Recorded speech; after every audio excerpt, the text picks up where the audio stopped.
On this week's Tuesday Talk, we are talking about boondocking and tips and tricks for water conservation while doing so.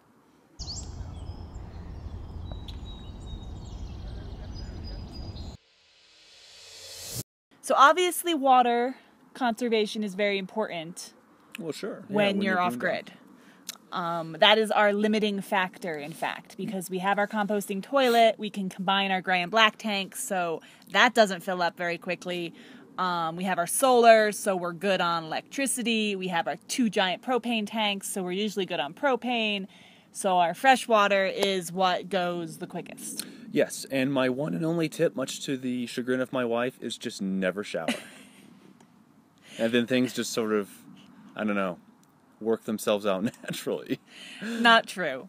In fact, you're the one who liked you'd like multiple showers a day if you could. Sometimes, yeah. Oh, yeah. I'm very cleanly when it comes to me, not necessarily my surroundings, because we do boondock, so I can't be cleanly too much regarding my surroundings. But me, I'm very cleanly. Yes. But there are military showers, and we'll talk about that. Yeah. But I think the biggest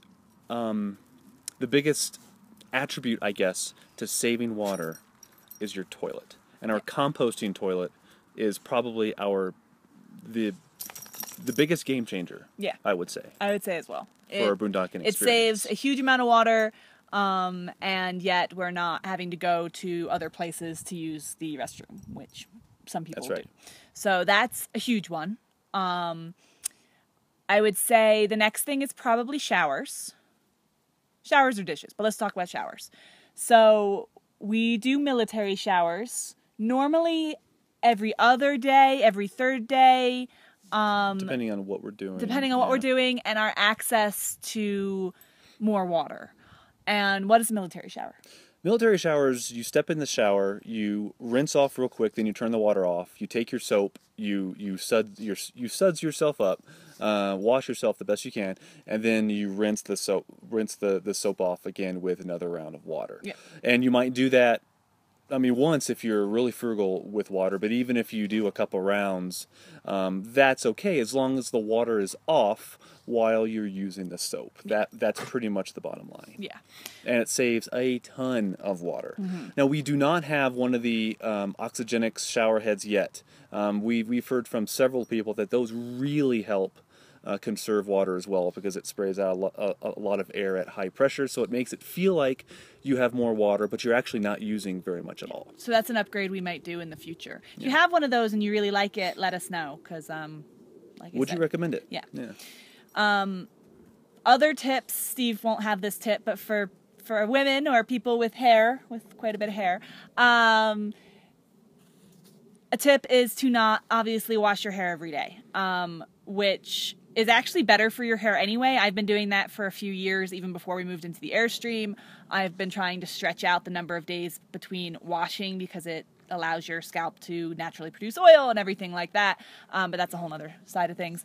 So I wash my hair every 2 to 3 days, depending on how active we are, because obviously that's going to use a decent amount of water to shampoo up and everything like that. Mm-hmm. And then when I do take showers that are not washing my hair, I just do a quick rinse off of the body, just in case we went hiking or something like that.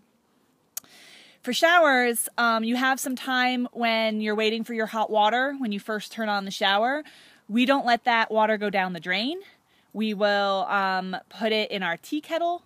We will put it in the dog's bowl. We will put it in our washing tub for dishes. Pretty much we will gather that water for future use so that we're not just wasting it. That's right. That's another tip. Dishes. We do our dishes into a wash tub, and we, in general, keep some soapy, cleanish water in the wash tub as we do things. We will scrub the dishes. We'll take all the stuff off the dishes first, so make sure to get a paper towel, get all the pieces of food off. Then put them in the wash tub, scrub them down, and then just use the water to rinse them. And once the wash tub fills up, we have a couple options. If we're someplace where we can water trees, and it is allowed, that is what we would do. We're using soap that's okay, and it doesn't hurt things. In fact, it helps things. So if we can dump that wash tub of slightly soapy water out somewhere on a tree, we will do that to save our gray tank. If we can't, then we will dump it down the drain into our gray tank. But we still wash into that tub because it makes it so you use a lot less water washing dishes. For sure. Yep. Let's see. I think that's most of our tips and tricks for inside our water usage inside. But we have a 62-gallon freshwater tank. Yep. Which is pretty big. When that starts running low, we aren't necessarily going to move the Airstream and go get water. Instead, we have 2 7-gallon blue tubs that we will fill up and keep full in the back of the truck. And then whenever we think we are starting to get low on water, we will siphon that water into our freshwater tank. Yep. And it's an easy process. Yeah, Steve uses a water siphoner now. Yeah, Steve uses a really cool water siphoner that we got at a beer brewing place. Couple pumps, and the water's going into the tank. About 10 minutes later, your 7-gallon jug is pretty much empty. Yep. And then we have a little funnel just to drain out the rest of the water at the very bottom. So then once we have those 2 7-gallon blue tubs empty, then the next time we go hiking, the next time we go out anywhere, we are going to go try and fill those up. And then that way we can put more water into our fresh tank. And since we've combined our gray and our black tanks, we can do that for quite a while before we have to worry about emptying our gray or black tanks. We can go for several weeks without having to worry about emptying our tanks. Yeah. So most of the limits for boondocking that we've been in are like 14 days, 16 days. We've never actually stayed that long, but we could very easily park the Airstream for that period of time and just supplement our water supply using those blue tubs and be perfectly fine. Yep, and the key there is our composting toilet means that we no longer use our black tank for sewage. Yes. We have combined our gray and black tank, which effectively doubles our wastewater capability. Yep. Yeah. So I think that's all of our tips and tricks for water conservation while boondocking. As our dog scratches herself and makes lots of noise, right to camera right. Yep. Gotta love dogs. Hi, Penny. Actually, that's camera left. Hi, Penny. Hi. Yeah. Hi. You're very loud. So, we mentioned dog washing in the previous video, Tuesday Talk, so you can look at that. We also do that occasionally with our water, but we normally do that when we know we're going to go fill up with water or we have more access to water, since we're not washing them daily or weekly even. No. So I think that's it for this week. If you have any questions about water conservation or have any tips for us, we would love to hear them, so leave them in the comments below. If you have any questions for us for a future Tuesday Talk, this was a question from a viewer, so leave them also in the comments below because we're looking for more questions.